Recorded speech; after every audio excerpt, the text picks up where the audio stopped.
बंद दरवाजे का रहस्य, अंतर्वासना की आग। रात के लगभग 10 बज रहे थे। पुराने शहर की गलियां धीरे धीरे खाली हो रही थीं। हल्की ठंडी हवा चल रही थी और दूर कहीं कुत्तों के भौंकने की आवाज आ रही थी। आदित्य एक पुरानी हवेली के कमरे में बैठा था।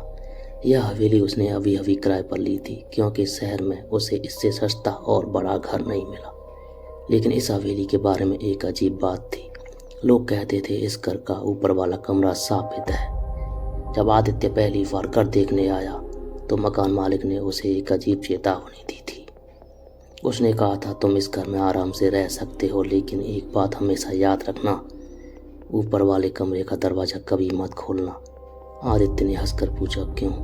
मकान मालिक कुछ सेकंड चुप रहा, फिर बोला, क्योंकि उस कमरे में एक कहानी दबी हुई है जो किसी की ज़िंदगी बर्बाद कर सकती है। आदित्य ने उस समय इन बातों को मजाक समझा। घर में रहने के तीसरे दिन लगभग रात 12 बजे आदित्य सोने की कोशिश कर रहा था, लेकिन अचानक उसे ऊपर से हल्की सी आवाज़ सुनाई दी। वह चौंक गया। ऊपर वाला कमरा तो बंद था, फिर वहाँ से आवाज़ कैसे आ सकती है? उसने खुद को समझाया, शायद हवा होगी। लेकिन कुछ देर बाद फिर से वही आवाज़ आई। अब उसके मन में जिज्ञासा बढ़ने लगी।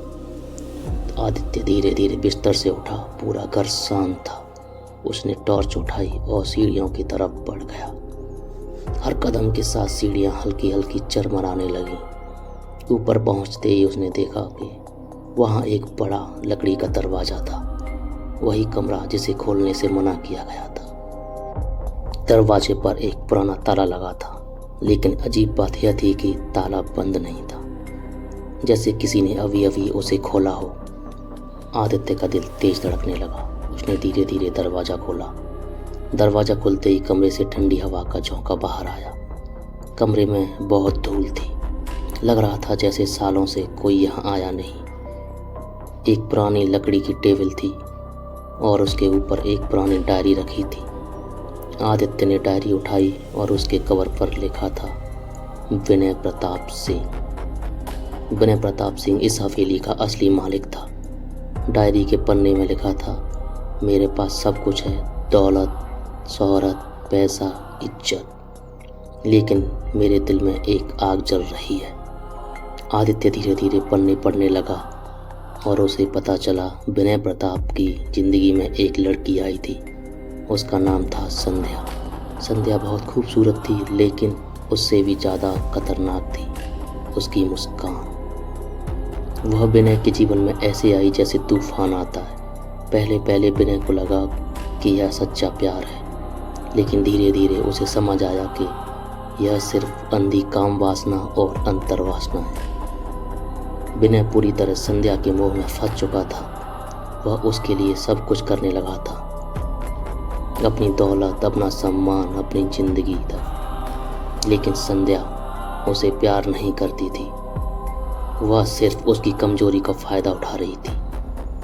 आदित्य जब डायरी के आखिरी पन्ने पर पहुंचा तो उसकी सांस रुक गई। उसमें लिखा था, आज मुझे समझ आया कि मैंने प्यार नहीं किया, मैं अपनी काम वासना का गुलाम बन गया था और अब मैं सब कुछ खो चुका हूँ। अचानक कमरे की खिड़की जोर से बंद हो गई। आदित्य डर गया।